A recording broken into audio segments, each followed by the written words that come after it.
code from a very tiny point. And then we'll get a little louder to further emphasize the point. And then we'll cross down stage toward you. And now we're yelling fortissimo. Yelling fortissimo. Yelling fortissimo. It's the opening song. It doesn't have a title, go. And it's not very long, but it's the starting point of our musical. And here's the first scene of our musical.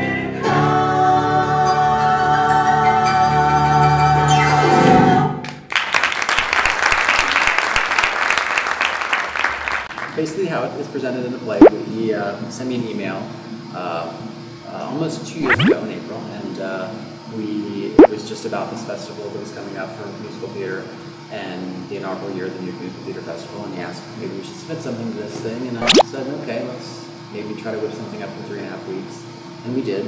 And that's true, yeah, we wrote something in 3.5 weeks, and we're just like, if nothing else, just let's create, get off our asses and create, and it would get us going. We collaborated before, and it had gone fine, but not as far as this has gone, and we just wanted to do something original, something like we hadn't thought we'd seen before, and we just started writing. And the most interesting thing that we were trying to work on writing was talking about writing, and then we sucked in our friends, because they're suckers,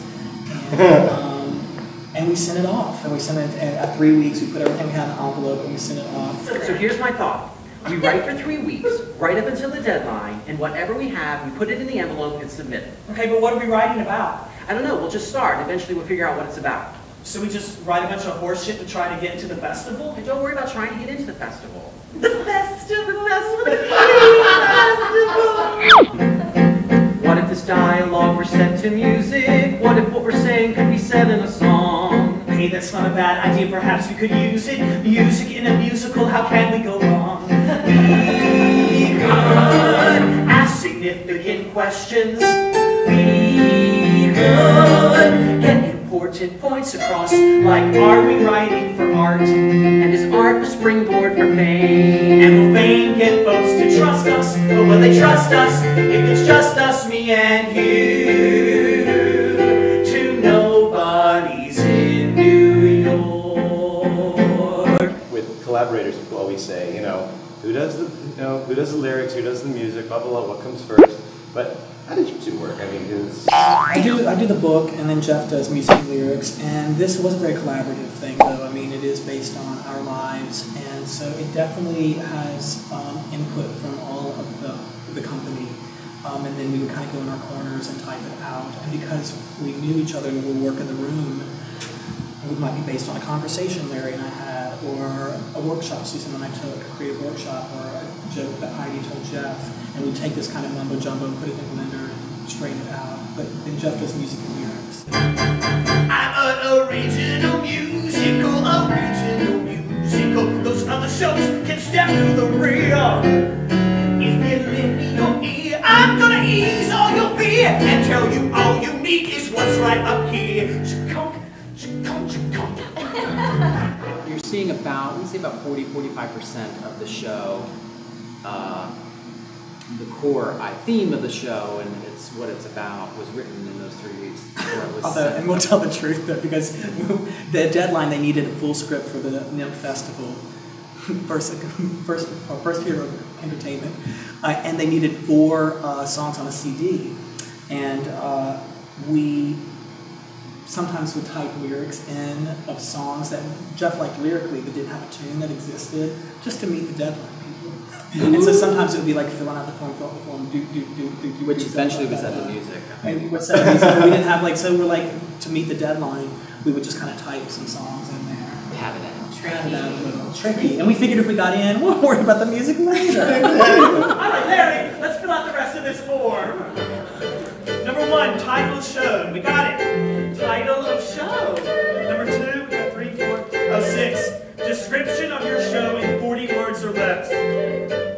How about this show fucking rocks? Filling out the form, filling out the form, filling out the form, filling out the form, the form. there's some sticky situations in the show, and there's some maybe replacement moments in the show and things.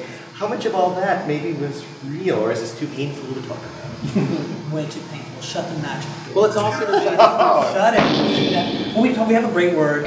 Susan and I took a writing workshop with Linda Berry, who's a cartoonist and writer, and she made up a great word called autobiography. I like that word.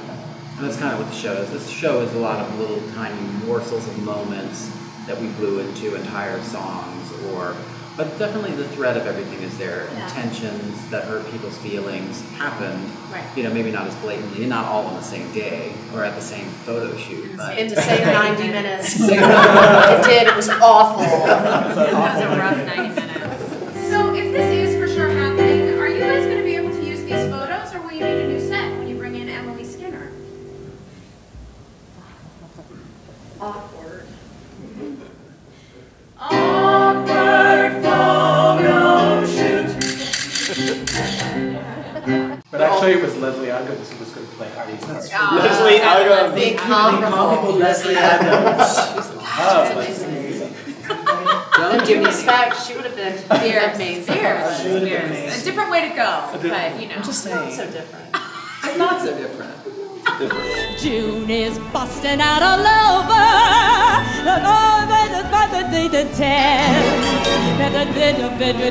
And they'd hucking up a jeepers out of all the morning glories on the fair because it's June. How much of this is actually real? I mean, really, with the Rice Krispies? And, Yes. yeah? Yes, true. True. Drink true. Okay. Next. Okay. Oh, yeah, and really married? Yes. Yes, Okay. Mary. I have two husbands. Oh, wait, no. One of those is mine. No, you keep yours. Oh, okay. I have my husband, Steve White. Shout out to Steve White.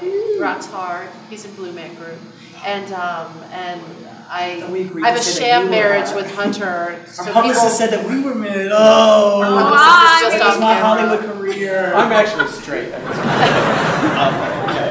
That is true, too. So yes, true. I didn't buy any of it, Larry. I'm just going to tell you. That's not going to help you, husband. The other one What is... happened? I'm sorry, you were saying? No, I can't really read these. Do you really think Broadway.com can suck your No, cock? please. First of all, we give Broadway.com more hits than any other person in the world because we're always on the thing. But they gave us sort of an unfavorable review when we did it That at was the true. festival. Yeah. And then actually I think they enjoyed it at this show. But they just sort of ended up being, the victim of that joke, which was to basically going say what every author says when someone gives them a shitty review. And Thornton Wilder. please, I mean, You could suck my cock. I'm poet. but I'm all up in Broadway.com as much as I understand. And the truth is, it was about not so much to comment on those guys, but to talk about, like Jeff said, how an artist responds to negative feedback, or when you read that, how it generally makes you feel, and how you juggle, like, do you believe the good, do you believe the bad, and the good, and you only believe the good. Exactly. Well, I think it's great that you guys really made an effort not to sanitize everything and to play it safe. We're not replacing Heidi. It happens all the time. Actors do readings and workshops, and sometimes they don't move. Just because it happens doesn't mean it has to do with us. Jeff, I know it's shitty, but I need this show to happen, and that might be what it takes.